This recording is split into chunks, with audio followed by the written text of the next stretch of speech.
Hi കൂട്ടുകാരെ, Sreenarayana Guru open യൂണിവേഴ്സിറ്റിയുടെ third സെമ്മിലെ ഹിസ്റ്ററി ഓഫ് ഇന്ത്യൻ നാഷണൽ മൂവ്മെൻറ്റിൻ്റെ ബ്ലോക്ക് 1 യൂണിറ്റ് 1 നാം എടുക്കുന്നത്. Gandhi in South Africa. Gandhiji South ആഫ്രിക്കയിൽ പോവുകയും മോഹൻദാസ് കരംചന്ദ് ഗാന്ധി എന്നാണ് അദ്ദേഹത്തിൻ്റെ യഥാർത്ഥ പേര്. അദ്ദേഹം റീച്ച്ഡ് ഡർബൻ എന്ന് പറയുന്ന സൗത്ത് ആഫ്രിക്കയിലെ ഒരു സിറ്റിയാണ്. ആ സിറ്റിയിൽ 1893 ഒരു വർഷത്തെ കോൺട്രാക്റ്റ് പ്രകാരം ആരാണ് അതിന് കാരണം? ദാദാ അബ്ദുള്ള സോട്ടിൻ്റെ അഭിപ്രായ പ്രകാരം അദ്ദേഹം എവിടെ വരികയാണ്? സൗത്ത് ആഫ്രിക്കയിലെ ഡർബൻ സിറ്റിയിൽ വരികയാണ് 1893. ഇതിന് അദ്ദേഹത്തിനെ സഹായിച്ചത് അദ്ദേഹത്തിൻ്റെ സഹോദരനാണ് ദാദാ അബ്ദുള്ള സോട്ടിനെ പരിചയപ്പെടുത്തി കൊടുക്കുന്നത്. അത് പ്രകാരമാണ് അദ്ദേഹം അവിടെ എത്തുന്നത്. ഒരു വർഷത്തെ കോൺട്രാക്റ്റിലാണ് എത്തുന്നത്. അവിടെ വന്നപ്പോഴാണ് അദ്ദേഹം, അത് മാത്രമല്ല അദ്ദേഹം ഒരു ബാരിസ്റ്ററാണ്, ഫസ്റ്റ് ഇന്ത്യൻ ബാരിസ്റ്റർ ആണ് അദ്ദേഹം. സൗത്ത് ആഫ്രിക്കയിൽ പോകുന്ന ഫസ്റ്റ് ഇന്ത്യൻ ബാരിസ്റ്ററാണ് ആര്? മഹാത്മാഗാന്ധിജി. അവിടെ ജനങ്ങളിൽ നടക്കുന്ന വർണ്ണവിവേചനം, അവരുടെ വർഗത്തിൽ കാണിക്കുന്ന വിവേചനം, ഇങ്ങനെ ഒത്തിരി പ്രശ്നങ്ങൾ അവിടെ അഭിമുഖീകരിക്കുകയായിരുന്നു. അദ്ദേഹത്തിൻ്റെ പേഴ്സണൽ എക്സ്പീരിയൻസ് എന്ന് പറയുന്നത് അവിടെ ഇന്ത്യക്കാർ മാത്രമല്ല, ദക്ഷിണാഫ്രിക്കയിലുള്ള ആൾക്കാരെല്ലാവരും അനുഭവിക്കുന്ന ഒരു കാര്യമാണ് ഇത്. വർണ്ണവിവേചനവും മറ്റു എല്ലാ തരത്തിലും അവരെ വെള്ളക്കാർ എന്ത് ചെയ്യുകയാണ്? കറുത്ത വർഗ്ഗക്കാരായ അവരെ വളരെയധികം കഷ്ടപ്പെടുത്തുകയും എല്ലാ കാര്യത്തിലും വിവേചനം കാണിക്കുകയും ചെയ്യുകയാണ് ചെയ്യുന്നത്. അദ്ദേഹം ചെറുപ്പക്കാരനായ ഗാന്ധിജിക്ക് അവിടെ അനുഭവിച്ച കാര്യങ്ങളെന്ന് പറയുന്നത് 1893 അദ്ദേഹം ഡർബൻ സിറ്റിയിലെ പാട്രിയോ വഴി ട്രെയിനിൽ ട്രാവൽ ചെയ്യുന്ന സമയത്ത് അദ്ദേഹം ഫസ്റ്റ് ക്ലാസ് ടിക്കറ്റാണ് എടുത്തത്. ഫസ്റ്റ് ക്ലാസ് ടിക്കറ്റ് എടുത്തതിൻ്റെ പേരിൽ അദ്ദേഹത്തെ എന്താ ചെയ്തേ?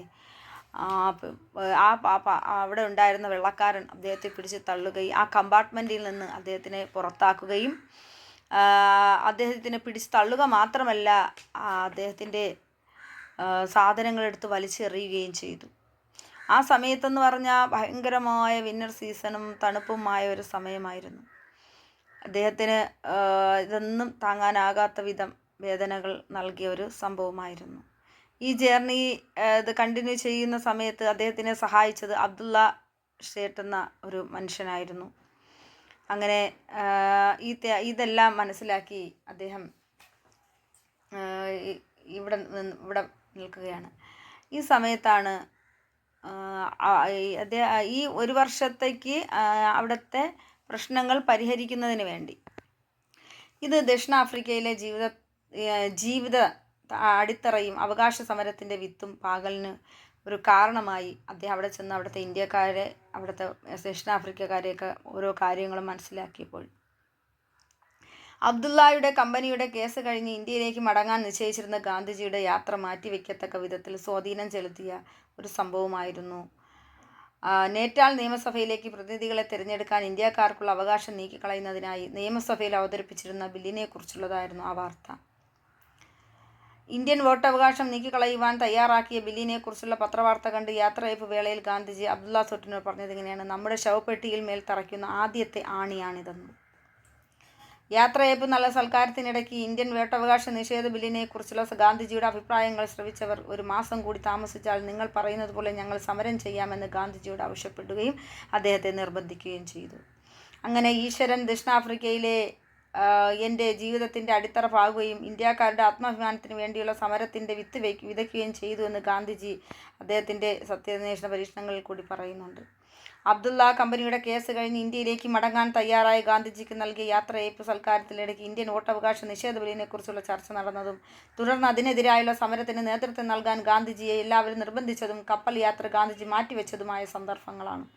1893 നെറ്റാളിൽ ഇന്ത്യൻ സമുദായത്തിൻ്റെ ഏറ്റവും വലിയ നേതാവായി കണക്കാക്കപ്പെട്ടിരുന്നത് സേട്ട് ഹാജി മുഹമ്മദിനെ ആയിരുന്നു.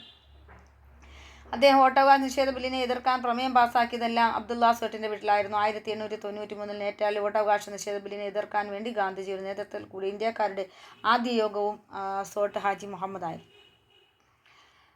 ഇന്ത്യയിലെ പൊതുജന നേറ്റ അപ്പോൾ കോളനികൾക്കുള്ള സ്റ്റേറ്റ് സെക്രട്ടറി ആയിരുന്ന റിപ്പൺ പ്രഭുവിന് വോട്ടവകാശ നിഷേധ ബില്ലിനെതിരായി സമർപ്പിച്ച 10,000 പേർ ഉൾപ്പെട്ട ഭീകര ഹർജിയിൽ ഭീമ ഹർജിയും ആവിധം കോപ്പിയും അച്ചടിച്ച് ഇന്ത്യയിൽ വിതരണം ചെയ്തിരുന്ന ഇന്ത്യയിലെ പത്രപ്രസിദ്ധീകരണങ്ങൾ ഹർജി അച്ചടിക്കുകയുണ്ടായി. ഇതൊക്കെ ഞാനിത് ഒരു നിങ്ങൾക്ക് മനസ്സിലാക്കാൻ വേണ്ടി ഞാൻ പറഞ്ഞതേ ഉള്ളൂ.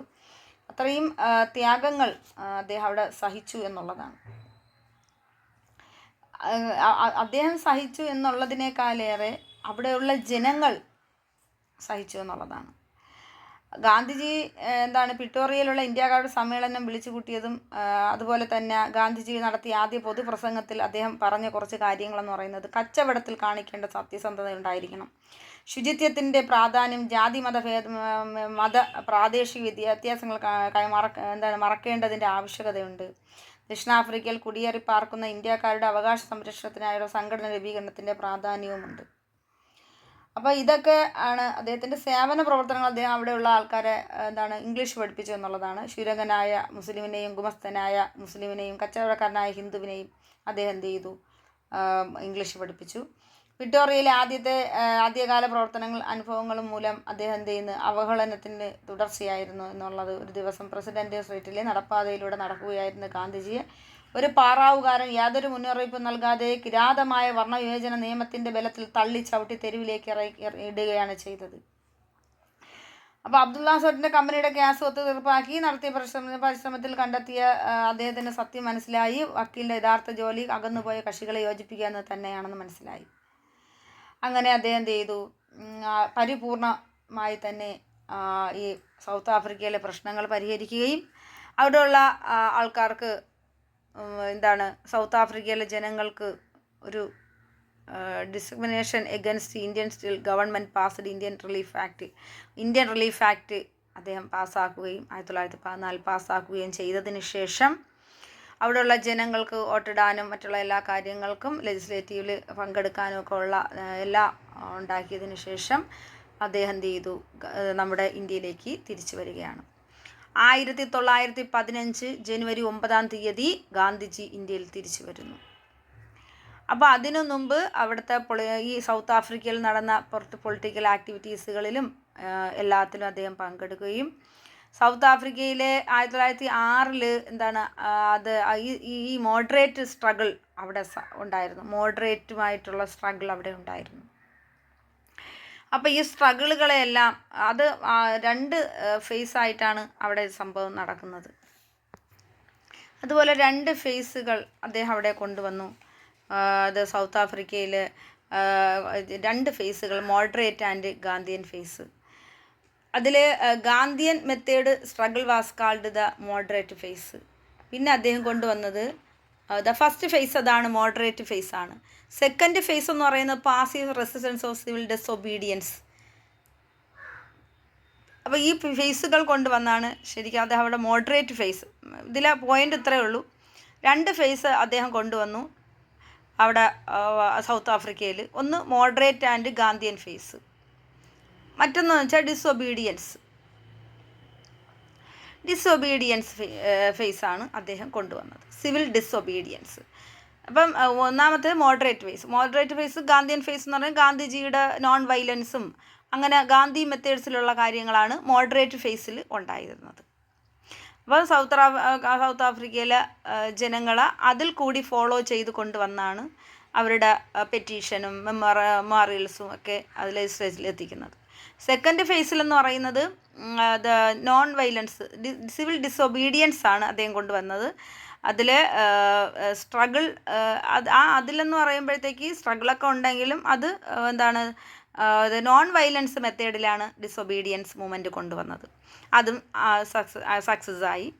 അപ്പം ഈ 2 മെത്തേഡുകളും സൗത്ത് ആഫ്രിക്കയിൽ എന്ത് ചെയ്തു, ഇന്ത്യൻ ഫ്രീഡം ഫൈറ്റ് ചെയ്യുന്നതിന് struggle in India's freedom fight ഇതൊരു ബേസ് ആയിരുന്നു. അതിൻ്റെ ഇന്ത്യൻ ഫ്രീഡം ഫൈറ്റിൻ്റെ ഒരു ബേസ് ആയിരുന്നു ഇത്. പിന്നെ ഗാന്ധി റിട്ടേൺ ഇന്ത്യ. അപ്പം ഗാന്ധിജി എന്ത് ചെയ്തു, ഇതെല്ലാം കഴിഞ്ഞതിന് ശേഷം ഇതിൽ വിജയം കണ്ടെത്തി അദ്ദേഹം തിരിച്ചു വരികയാണ് ചെയ്യുന്നത്. അദ്ദേഹം അവിടുത്തെ സുപ്രീം കോടതിയിലെ വക്കീലായി ഒക്കെ മാറുന്നുണ്ട്. അതിനെക്കുറിച്ച് ഡീറ്റെയിൽ ആയിട്ട് നമുക്ക് വേണ്ട. അപ്പം ശരിക്കും സൗത്ത് ആഫ്രിക്കയിൽ ഗാന്ധിജി ഇതിൽ പോയിന്റ് എന്ന് പറഞ്ഞാൽ ഇത്രയേ ഉള്ളൂ. സൗത്ത് ആഫ്രിക്കയിൽ 2 ഫേസാണ് അദ്ദേഹം കൊണ്ടുവന്നത്. ഒന്ന് ഗാന്ധിയൻ ഫേസ്, മോഡറേറ്റ് ഗാന്ധിയൻ ഫേസും ഒന്ന് സിവിൽ ഡിസൊബീഡിയൻസ് ഫേസുമാണ്. അപ്പോൾ ഗാന്ധിയൻ ഫേസ് എന്ന് പറയുമ്പം അദ്ദേഹത്തിൻ്റെ സത്യാഗ്രഹവും മുറകളൊക്കെയാണ് അവിടെ നടന്നത്. പിന്നെ എന്താ പറഞ്ഞാൽ ഡിസൊബീഡിയൻറ്റ് മൂവ്മെൻറ്റ് നോൺ വയലൻസ് ഇല്ലാതെയാണ് നടത്തിയത്. ഇതിൽ കൂടി എന്ത് ചെയ്തു, അവിടുത്തെ ദക്ഷിണാഫ്രിക്കയിലെ ജനങ്ങൾക്ക് അവരുടെ അവകാശങ്ങൾ നേടിയെടുക്കാൻ കഴിഞ്ഞു. അത് കഴിഞ്ഞ് അദ്ദേഹം 1915 ഇന്ത്യയിലേക്ക് തിരിച്ചു വരികയാണ്. ഇന്ത്യയിലേക്ക് തിരിച്ചു വരുമ്പം നമ്മുടെ ഇന്ത്യയുടെ അവസ്ഥ എന്ന് പറയുന്നത് വളരെ ദയനീയമാണ്. എന്ന് വെച്ചാൽ സൗത്ത് ആഫ്രിക്കയിൽ നിന്ന് അദ്ദേഹം തിരിച്ച് ഇന്ത്യയിലേക്ക് വരുമ്പോഴത്തേക്ക് ഇന്ത്യയിൽ ഹിന്ദുക്കളും മുസ്ലിങ്ങളും ക്രിസ്ത്യാനികളും പാരീസ് എല്ലാ മതത്തിലുള്ളവരും ഉണ്ട്. അപ്പോൾ ഇദ്ദേഹം ഇവിടെ വരുമ്പം ഇവിടെ ഈ ഗാന്ധിയൻ ഇവിടെ അതും അദ്ദേഹത്തിൻ്റെ മോഡറേറ്റ് ഫേസും അദ്ദേഹത്തിൻ്റെ ഡിസൊബീഡിയൻസ് നോൺ വയലൻസ് ഫേസും തന്നെയാണ് ഇവിടെയും അദ്ദേഹം ഉപയോഗിച്ചത്. ഗാന്ധിജി ഇന്ത്യയിൽ വരുമ്പോഴെന്ന് പറഞ്ഞാൽ ഇവിടുത്തെ ജനങ്ങളെല്ലാം പട്ടിണിയിലാണ്. ഇദ്ദേഹം ഇവിടെ വരുന്ന സമയത്താണ് 1914 മുതൽ 18 വരെയാണ് ഫസ്റ്റ് വേൾഡ് വാർ നടക്കുന്നത്. ഈ ഫസ്റ്റ് വേൾഡ് വാർ സമയത്ത് ഇവിടെ ഇൻഡസ്ട്രിയിൽ തകർച്ചയുണ്ടായി. ഇൻഡസ്ട്രിയിൽ ജൂട്ട് ഇൻഡസ്ട്രി നല്ല ഡെവലപ്മെൻറ്റായി. അത് ബ്രിട്ടീഷുകാർക്ക് ഉപയോഗമുണ്ട്, ഇവിടുത്തെ സാധാരണക്കാർക്ക് അത് എക്സ്പ്ലോയിറ്റ് ചെയ്തു, അത് അവരെ ചൂഷണം ചെയ്തു. അതുപോലെ തന്നെ ഇവിടെയുള്ള ജനങ്ങൾ ദാരിദ്ര്യത്തിൻ്റെ ആണ് കഴിഞ്ഞിരുന്നത്. അതുപോലെ തന്നെ ഇവരുടെ വളരെ ഇവരുടെ industry goods and foods corps കുറഞ്ഞു. നമ്മുടെ ഇന്ത്യക്കാരുടെ അവരുടെ ഇൻഡസ്ട്രിയൽ ഗുഡ്സുകളെല്ലാം, അവരുടെ വിളവെടുപ്പുകളെല്ലാം അല്ലെങ്കിൽ അവരുടെ കൃഷിയും കാര്യങ്ങളും ഒക്കെ കുറവുണ്ടായി. അതുമാത്രമല്ല, ലോകം മുഴുവനും ബാധിച്ചതാണ് ഫസ്റ്റ് വേൾഡ് വാർ എന്ന് പറയുന്നത്. ആ സമയത്ത് അതും ഇവിടെ നമ്മുടെ ഇമ്പോർട്ടും എക്സ്പോർട്ടും ഒക്കെ കുറയാനൊരു കാരണമായി. അപ്പോൾ ഇവിടുത്തെ ജനങ്ങൾ ഉണ്ടാക്കുന്ന സാധനങ്ങൾ ഇമ്പോർട്ട് ചെയ്യാനോ എക്സ്പോർട്ട് ചെയ്യാനൊന്നും പുറത്തോട്ട് കൊണ്ടുപോകാനൊന്നും പറ്റാതില്ല. കാരണം വേൾഡ് വാർ സമയത്ത് വളരെ പ്രശ്നമാണ്. പക്ഷേ ഏറ്റവും വലിയ ഒരു ചേഞ്ച് ഇവിടെ വന്നതെന്ന് പറഞ്ഞാൽ ജൂട്ട് ടെക്സ്റ്റൈൽസ് ഇൻഡസ്ട്രി നല്ല ഡെവലപ്പായി. പക്ഷേ എന്ത് ചെയ്യാം, അതെല്ലാം ആ ഇൻഡസ്ട്രിയൽ മുതലാളികൾക്ക് മാത്രം ഉപയോഗപ്പെടുകയും അത് പാവപ്പെട്ട നമ്മുടെ ഇന്ത്യക്കാർക്ക്, അന്ന് ബ്രിട്ടീഷുകാർ ഭരിക്കുന്ന സമയമാണല്ലോ, ബ്രിട്ടീഷുകാർക്ക് മാത്രം അത് ഉപകാരപ്പെടുകയും നമ്മുടെ സാധാരണക്കാരായ ഇന്ത്യക്കാരെ അത് എക്സ്പ്ലോയിറ്റ് ചെയ്യുകയും ചെയ്തു. അപ്പം ഇതൊക്കെയാണ് ശരിക്കും ഗാന്ധിജി ഇവിടെ വന്നുകൊണ്ടിരുന്ന ഗാന്ധിജി ഇന്ത്യയിലേക്ക് വന്നപ്പോൾ ഇവിടെ സംഭവിച്ച കാര്യങ്ങൾ.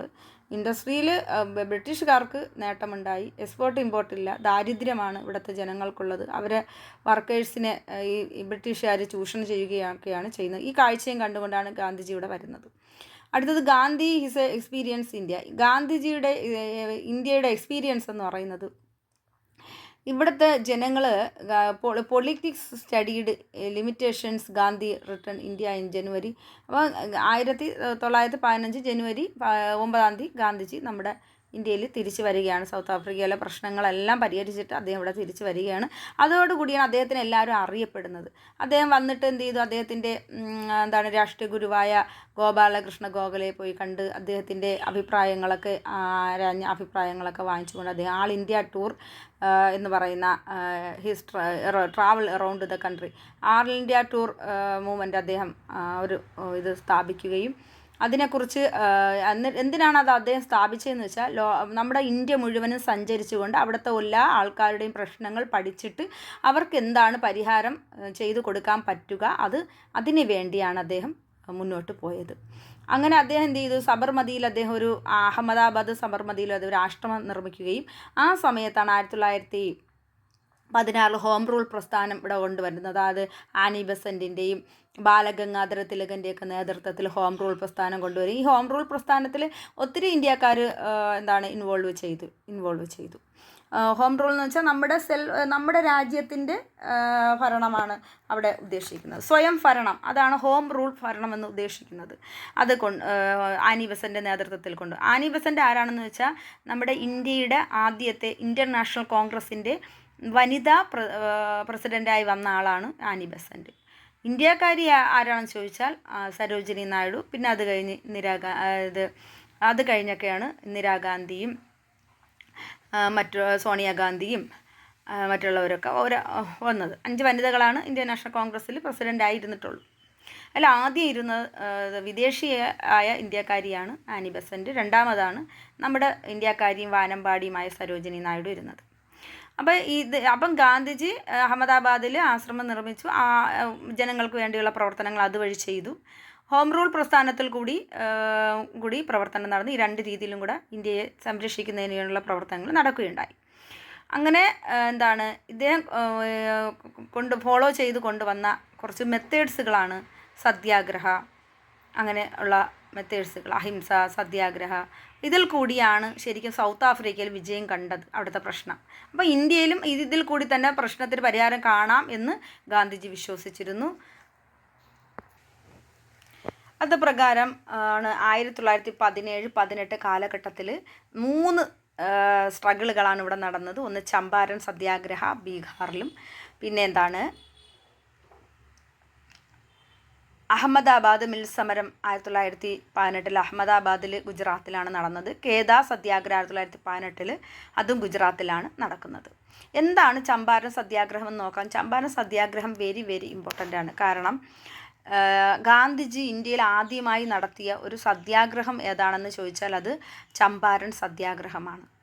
അതിൻ്റെ ശരിക്കും അതിൻ്റെ പോയിൻ്റ് എന്ന് പറഞ്ഞാൽ തിങ്കതിയ പ്രസ്ഥാനം എന്ന് പറയുന്നത് 20-3 ഏക്കർ സ്ഥലത്തും ബ്രിട്ടീഷുകാരുടെ സാധനങ്ങൾ കൃഷി ചെയ്യണം. അപ്പോൾ ഈ ഒരു കതിയ എന്ന അർത്ഥം ഒരു ഏക്കർ എന്നാണ്. അപ്പം 20 ഏക്കർ ഉണ്ടെങ്കിൽ 3 ഏക്കർ ആർക്ക്? ബ്രിട്ടീഷുകാർക്ക് കൃഷി ചെയ്യാൻ കൊടുക്കണം. അവരുടെ സാധനങ്ങൾ മാത്രമേ കൃഷി ചെയ്യാൻ പാടുള്ളൂ.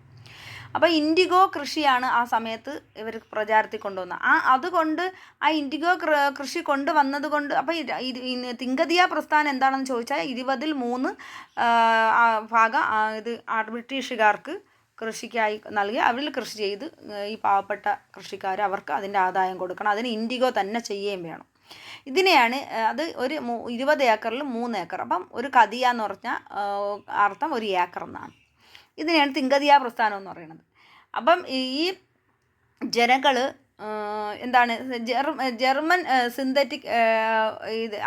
ജർമ്മൻ സിന്തറ്റിക് ആയിട്ടുള്ള സംഭവങ്ങൾക്കാണ് ഈ ഇൻഡിഗോ ഉപയോഗിച്ചിരുന്നത് മാർക്കറ്റിൽ. പക്ഷേ 19th സെഞ്ച്വറിയിൽ നമ്മുടെ ഇന്ത്യക്കാർക്കും നീലം വേണമായിരുന്നു. പക്ഷെ നമ്മുടെ ഇന്ത്യക്കാരുണ്ടാക്കുന്ന നീലം ഉപയോഗിക്കുന്നേക്കാൾ അവരുടെ മെത്തേഡിലുള്ള നീലം ഉപയോഗപ്പെടുത്തുകയാണ് ചെയ്തത്. അവിടെ കൃഷി ചെയ്തുകൊണ്ട് വന്ന സാധനങ്ങൾ ഇവിടുത്തെ റാ മെറ്റീരിയൽസ് കൊണ്ടുപോയി അവർ പുറത്ത് അവരുടെ രാജ്യങ്ങൾ കൊണ്ടുപോയി ജർമ്മൻ സിന്തറ്റിക് രീതിയിലുള്ള ഇത് ഉപയോഗിച്ച് അവർ തുണികളുണ്ടാക്കി ഇത് നീലം മുക്കി ഉപയോഗിക്കാൻ തുടങ്ങിയതോടുകൂടി ഇന്ത്യക്കാരായ സാധാരണക്കാരുടെ നാച്ചുറലായിട്ടുള്ള സംഭവങ്ങളെല്ലാം വിറ്റുപോകാതെ ആയി. അതിവിടെ കൂടി കിടക്കാൻ തുടങ്ങി. അപ്പോൾ ഇത് ക്ലോത്തസ്, സാൾട്ട്, കറോസിൻ, അപ്പോൾ ഇതെല്ലാം ഇവർ കൊണ്ടുവരാൻ തുടങ്ങി. അപ്പോൾ ഇവിടുത്തെ സാധാരണക്കാരുടെ സെൽ ഡിഡ് നോട്ട് റൈസ്, അവരരി വിൽക്കാൻ പറ്റുന്നില്ല, including rice, oil, seed, others. ഇപ്പം നിലക്കടല ആയാലും വീറ്റ് ആയാലും റൈസ് ആയാലും ഒന്നും പോകാതായി. കാര്യം എന്തെന്ന് പറഞ്ഞാൽ അവരുടേത് ചീപ്പ് റേറ്റിന് കൊടുക്കുന്നു. ഇവിടുത്തെ ഇന്ത്യക്കാർക്ക് ചീപ്പ് റേറ്റിന് കൊടുക്കാൻ പറ്റില്ല. ചാർക്കയിലൊക്കെ ഉണ്ടാക്കുന്ന സാധനങ്ങളൊന്നും ചീപ്പ് റേറ്റിന് കൊടുക്കാൻ പറ്റില്ല. അത് വളരെ കോസ്റ്റ്ലി ആയ സംഭവങ്ങളാണ്. ഇവർക്ക് അപ്പം കൊടുക്കണം, ഇവർക്ക് നികുതിയും കൊടുക്കണം. അതുപോലെ തന്നെ അവരുടെ സാധനങ്ങൾ വാങ്ങിക്കുകയും വേണം. ഇവരുണ്ടാക്കുന്ന സാധനങ്ങൾ ആരും വാങ്ങാനുമില്ല. വില കുറച്ച് കിട്ടുന്നിടത്തല്ലേ പോകത്തുള്ളൂ. അങ്ങനെ അവിടെ ഈ പ്രശ്നം പരിഹരിക്കുന്ന 1908 ആയപ്പോഴേ ഗാന്ധിജിയെ പോയി നമ്മളെ രാജകുമാർ ശുക്ല മീറ്റ് ചെയ്തായിരുന്നു. അദ്ദേഹം ഗാന്ധിജി സൗത്ത് ആഫ്രിക്കയിൽ നടത്തിയ കാര്യങ്ങളൊക്കെ അറിയുകയും അതോടുകൂടി ഗാന്ധിജി ഫേമസ് ആയി. ഗാന്ധിജി എല്ലാവരും അറിയപ്പെടുന്ന ഒരാളായി മാറുകയാണ് ചെയ്തത്. അങ്ങനെ ഗാന്ധിജിയെ രാജകുമാർ ശുക്ല ഇവിടെ കൊണ്ടുവന്ന് ഗാന്ധിജി എന്ത് ചെയ്യും? സത്യാഗ്രഹ മാർഗം ഉപയോഗിക്കുകയും അത് പ്രകാരം ഇവിടുത്തെ ജനങ്ങൾക്ക് നീതി കിട്ടുകയും ഈ തിങ്കതിയ സിസ്റ്റം എടുത്തങ്ങ് കളയുകയും ചെയ്തു. അങ്ങനെ 1917 എന്ത് ചെയ്തു? അർഗേറിയൻ ആക്ട് പാസ്സാക്കുകയും ഈ ആക്ട് തിങ്കതിയ സിസ്റ്റത്തിന് അതോടുകൂടി ആക്ടുകൾ പാസ്സാക്കിയാലല്ലേ ഓരോ സിസ്റ്റങ്ങൾ കൊണ്ടുവന്നതിനെടുത്ത് കളയാൻ പറ്റത്തുള്ളൂ. അങ്ങനെ അത് പ്രകാരം അതെടുത്ത് കളഞ്ഞിട്ട് ഇവിടുത്തെ പ്ലാന്റേഴ്സിന് അവരുടെ 25% ഇവർക്ക് എന്ത് ചെയ്തു? ഇല്ലീഗലി ആയിട്ട് അവർക്ക് അത് ചെയ്യാനുള്ളൊരു അവസരം നിയമപ്രകാരം കിട്ടുകയും അത് അനുസരിച്ച് ഇവിടെ നടത്തിയ ഈ ചമ്പാരൻ സത്യാഗ്രഹം സക്സസ് ആവുകയും ചെയ്തു. അപ്പോൾ അദ്ദേഹത്തിൻ്റെ സത്യാഗ്രഹ മാർഗത്തിൽ കൂടി ആദ്യമായിട്ട് സക്സസ് ആയ ഒരു ഇത് മൂവ്മെൻ്റ് എന്ന് പറയുന്നത്, ഒരു സത്യാഗ്രഹം എന്ന് പറയുന്നത് ചമ്പാര സത്യാഗ്രഹം ബീഹാറിലാണ് നടന്നത്. തിങ്കതിയ സിസ്റ്റത്തിനെതിരെയാണ് നടന്നത്. തിങ്കതിയ സിസ്റ്റം എന്ന് പറഞ്ഞാൽ 20 ഏക്കർ ഭൂമി ഉണ്ടെങ്കിൽ 3 ഏക്കർ ബ്രിട്ടീഷുകാരുടെ സാധനങ്ങൾ കൃഷി ചെയ്യുകയും നീലം കൃഷി ചെയ്യും. അത് അവരുടെ സാധനങ്ങൾ വിറ്റ് പോവുകയും ഇവിടുത്തെ ജനങ്ങളുടെ സാധനം വിറ്റ് പോകാതിരിക്കുകയും ഈ നീലം കൃഷി ചെയ്യുന്ന കാരണത്താൽ അവരുടെ സാധനങ്ങളൊന്നും കൃഷി ചെയ്യാൻ പറ്റാതാവുകയും അത് സെല്ല് ചെയ്യാതാവുകയും ചെയ്യുകയും അവർ കഷ്ടത്തിലാകുകയും അവർ നികുതി കൊടുക്കാൻ പറ്റാത്ത സാഹചര്യത്തിൽ രാജകുമാർ ശുക്ല പോയി ഗാന്ധിജിയെ വിളിച്ചുകൊണ്ട് വരികയും ഗാന്ധിജിയോട് പറയുകയും ഗാന്ധിജി ഇവിടെ വന്ന് അതിന് പരിഹാരം കണ്ടെത്തുകയും 1917 അത് ചെയ്യുകയും ചെയ്തു. ഒരു ആക്ട് പ്രകാരം ആ തിങ്കതിയ സിസ്റ്റം എടുത്ത് കളഞ്ഞിട്ട് ബാക്കി അവർക്ക് ഇവിടെ ഗാന്ധിജി ആവശ്യപ്പെട്ടതെല്ലാം ബ്രിട്ടീഷ് സർക്കാർ അവർക്ക് അംഗീകരിച്ച് കൊടുക്കുകയും ചെയ്തു. അടുത്തത് അഹമ്മദാബാദ് സത്യാഗ്രഹം 1918. അഹമ്മദാബാദ് സത്യാഗ്രഹം എന്ന് പറഞ്ഞാൽ അഹമ്മദാബാദ് മിൽ സമരം എന്നാണ് അറിയപ്പെടുന്നത്. തുണിമില്ല് സമരം. ഈ അഹമ്മദാബാദ് എന്ന് പറയുന്നത് ഇത് ഇന്ത്യയിലെ മാഞ്ചസ്റ്റർ എന്നറിയപ്പെടുന്ന സ്ഥലം എന്ന് പറഞ്ഞാൽ അഹമ്മദാബാദാണ്. ലോകത്തിലെ മാഞ്ചസ്റ്റർ എന്ന് പറഞ്ഞാൽ അവിടെ ഏറ്റവും കൂടുതൽ കൈത്തറി അങ്ങനെ തുണി ഉൽപ്പാദിപ്പിക്കുന്ന സ്ഥലമാണ്. അതേപോലെ തുണി മില്ലുള്ള ഒത്തിരിയുള്ള സ്ഥലമാണ് അഹമ്മദാബാദ് എന്ന് പറയുന്നത്. അവിടെ ഒരുപാട് കളക്ഷനുള്ള സ്ഥലമാണ്. അപ്പോൾ ആ ഇൻഡസ്ട്രിയിൽ എന്ത് ചെയ്തു, 1918 ഈ പ്രൊഡക്ഷനെല്ലാം എന്ത് ചെയ്തു, വിറ്റുകൊണ്ടിരുന്ന സമയത്ത് പ്ലേഗ് അസുഖം ഉണ്ടാവും. ഈ പ്ലേഗ് ബാധിക്കുന്ന സമയത്ത് ഈ ഇവിടെയുള്ള ആൾക്കാർ ജോലിക്ക് വരാതെ വന്നപ്പോൾ അവർക്ക് ഇവർ പൈസ കൂട്ടി കൊടുക്കും. 75% ബോണസ് കൊടുക്കും. ബോണസ് കൊടുത്ത് ഈ പ്ലേഗ് അസുഖം മാറുമ്പോഴത്തേക്ക് ഈ ബോണസിനെ അവർ വെട്ടിക്കുറയ്ക്കും. അങ്ങനെ അവർക്ക് ഒന്നും തികയാതെ വന്നപ്പോഴത്തേക്ക് ഇവരെന്ത് ചെയ്തു, ഗാന്ധിജിയെ സമീപിക്കുകയും ഗാന്ധിജി അംബാല സാരാഭായിയെ കാണുകയൊക്കെ ചെയ്തു. അതിൻ്റെ മില്ലിൻ്റെ ഓണറായ അംബാല സാരാഭായിയെ കണ്ടിട്ടൊന്നും ഫലം ഉണ്ടായില്ല. അങ്ങനെ അദ്ദേഹം മെനി വർക്കേഴ്സുകളെ കൂട്ടി എന്ത് ചെയ്തു, ഒരു സൊല്യൂഷൻ ഉണ്ടാക്കണമെന്നും അവർക്കൊരു അവസരം കൊടുക്കണമെന്നൊക്കെ പറയുകയും ആ എഗ്രിമെൻറ്റുകൾ വിത്ഡ്രോ ചെയ്തതിന് അവരെന്ത് ചെയ്യണം, അതിനെ തിരിച്ചു കൊണ്ടുവന്ന് അവർക്ക് ആ ബോണസ് തിരിച്ചു കിട്ടണമെന്ന് പറഞ്ഞു. അങ്ങനെ അവസാനം അവർ 25 അങ്ങനെ വാദിച്ച് അവസാനം അതൊരു 25 നിന്ന് 35% കൊണ്ടുവരികയും അങ്ങനെ slowly withdraw from the strike. അവസാനം ഈ സ്ട്രൈക്ക് അങ്ങനെ സ്ലോ ആയിട്ട് അത് മാറ്റി ഗാന്ധിജിയുടെ തീരുമാനപ്രകാരം അത് ഇക്വാലിറ്റി ഇത് അക്സെപ്റ്റഡ് 35% വേജസ് ആസ് ഡിമാൻഡ്. അവിടെ അനുസരിച്ച് 35% വേജസ് അവർക്ക് കിട്ടി, അവരുടെ ഡിമാൻഡ് അനുസരിച്ച്. ഇനി അടുത്തത് കേദ സത്യാഗ്രഹം. കേദ 1918 കേദ സത്യാഗ്രഹം നടക്കുന്നത്. കേദ എന്ന് പറയുന്നത് ഗുജറാത്തിലെ ഒരു ഡിസ്ട്രിക്റ്റാണ്. അപ്പോൾ ഓരോ സത്യാഗ്രഹങ്ങളും ഓർക്കണം. മറ്റേത് ഇൻഡിഗോയുടെ പ്രശ്നമാണ്, ഏക്കർ കണക്ക് ഭൂമി അത് കൃഷി ചെയ്യുന്നതിനെക്കുറിച്ച്. കൃഷിയുടെ കാര്യമാണ് ചമ്പാര സത്യാഗ്രഹം. അഹമ്മദാബാദ് തുണിമില്ലിനെ കുറിച്ചുള്ളതാണ്. നികുതിയെക്കുറിച്ചുള്ള സമരമാണ് കേദ സത്യാഗ്രഹം എന്ന് പറയുന്നത്. ഇത് ഇവിടെ പ്ലേഗുമായി ബന്ധപ്പെട്ട് നടന്നല്ലോ. അപ്പോൾ ആ സമയത്ത് ഇവത്തുങ്ങൾക്ക് എന്ത് ചെയ്യണം, നികുതി കൊടുക്കണം. ആർക്ക് നികുതി കൊടുക്കണം? ഗുജറാത്തിലെ ഗേദ ജില്ലയിലെ കർഷകർ നടത്തിയ പ്രക്ഷോഭമാണ് ഗേദ സത്യാഗ്രഹം. ഗുജറാത്തിലെ വരൾച്ചയെ തുടർന്ന് കർഷകർ സർക്കാരിനോട് നികുതി ഇളവ് ആവശ്യപ്പെട്ടിരുന്നു. എന്നാൽ നികുതി ഇളവ് നൽകില്ലെന്ന് മാത്രമല്ല, നികുതി അടയ്ക്കാത്തവരുടെ വസ്തുക്കൾ ബ്രിട്ടീഷ് ഗവൺമെൻറ് പിടിച്ചെടുക്കുകയും ചെയ്തു എന്ന് പറഞ്ഞു. ഇതിനെ തുടർന്ന് ഗാന്ധിജിയുടെ സർദാർ വല്ലഭായ് പട്ടേലിൻ്റെ നേതൃത്വത്തിൽ നികുതി നിഷേധ പ്രക്ഷോഭങ്ങൾ ആരംഭിച്ചു. ഇതിൻ്റെ ഫലമായി ബ്രിട്ടീഷ് ഗവൺമെൻറ് 2 വർഷത്തേക്കുള്ള നികുതി വേണ്ടെന്ന് വെക്കുകയും പിടിച്ചെടുത്ത വസ്തുക്കൾ കർഷകർക്ക് തിരികെ ലഭിക്കുകയും ചെയ്തു. ഇതിനെ തുടർന്ന് ഗാന്ധിജി സത്യാഗ്രഹം അവസാനിപ്പിച്ചു. ഇതാണ് കേദ സത്യാഗ്രഹം. അപ്പോൾ അദ്ദേഹം ഈ ചമ്പാരൻ അഹമ്മദാബാദ് കേദ ഇങ്ങനെയുള്ള ഡിമോൺസ്ട്രേറ്റുകൾ ഗാന്ധിജി പൊളിറ്റിക്കൽ മെത്തേഡ് ഉപയോഗിച്ചു. അങ്ങനെ ഈ protest earn him the respect and commitment many young political workers. അങ്ങനെ ഒത്തിരി പൊളിറ്റിക്കൽ വർക്കേഴ്സ് ഇത് കമ്മിറ്റ്മെൻ്റ് ആവുകയും ഇദ്ദേഹത്തോട് ബഹുമാനം തോന്നി ഇദ്ദേഹത്തിൻ്റെ 3 സത്യാഗ്രഹങ്ങളും വിജയിക്കുകയാണ് ഉണ്ടായത്. റീക്യാപ്പ് എന്ന് പറയുന്നത് Gandhian method of a struggle ഈ South Africa has 2 phase, moderate and Gandhian phase. 2 മെത്തേഡാണ് അദ്ദേഹം കൊണ്ടുവന്നത്, moderate and Gandhian phase. The first phase of the Gandhian method of the struggle was called moderate phase. Second phase passive resistance of civil disobedience. Gandhian return to India in January 1915 അദ്ദേഹം ഇവിടെ വന്നത്.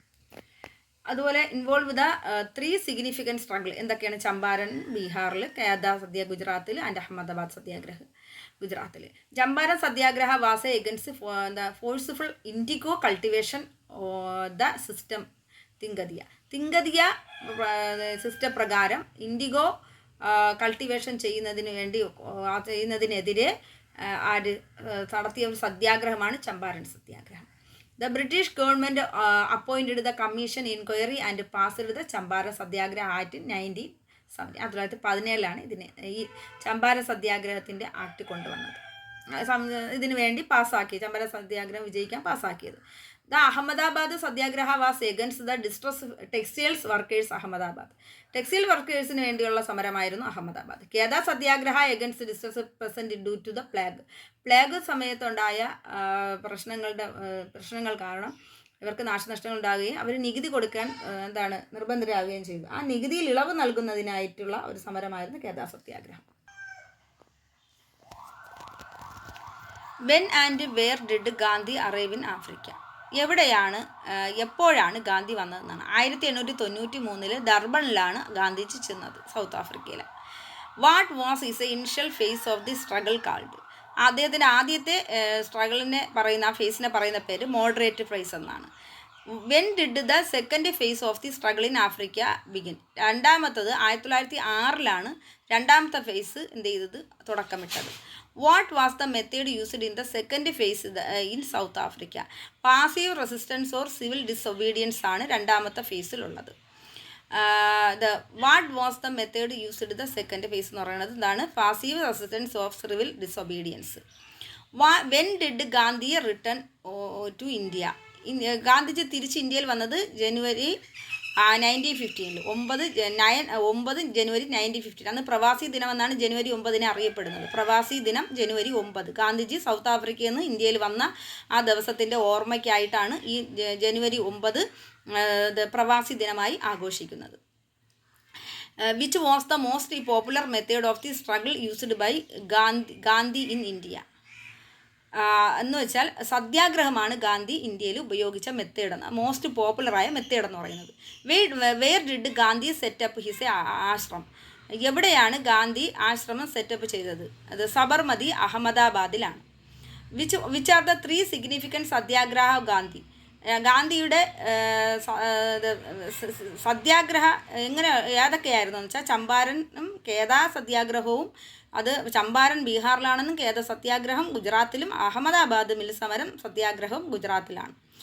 ഇനി അടുത്ത question എന്ന് പറയുന്നത് why did Champaran satyagraha cultivator against? എങ്ങനെയാണ് Champaran satyagraha against ചെയ്തത്?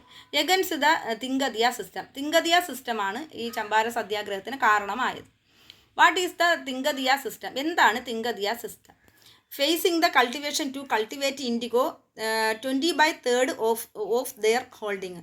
20 ഏക്കറിൽ 3 ഏക്കറോളം കൃഷിയിൽ കൾട്ടിവേഷൻ ഇന്ത്യക്കാർ ബ്രിട്ടീഷുകാർക്ക് ചെയ്തു കൊടുക്കാനുള്ള ഒരു ഫോഴ്സ് ഉണ്ടായി. ആ ഫോഴ്സിനെയാണ് പറയുന്നത്. അതിൽ തിങ്കതിയ എന്ന് പറയുന്നത് കതിയയുടെ അർത്ഥം 1 ഏക്കർ എന്നാണ്. അപ്പോൾ 20 ഏക്കറിൽ 3 ഏക്കറോളം കൃഷി സ്ഥലം ബ്രിട്ടീഷുകാരുടെ അത് ചെയ്യണമെന്നായിരുന്നു. അതായിരുന്നു ഇതിന് കാരണം. Okay, thank you.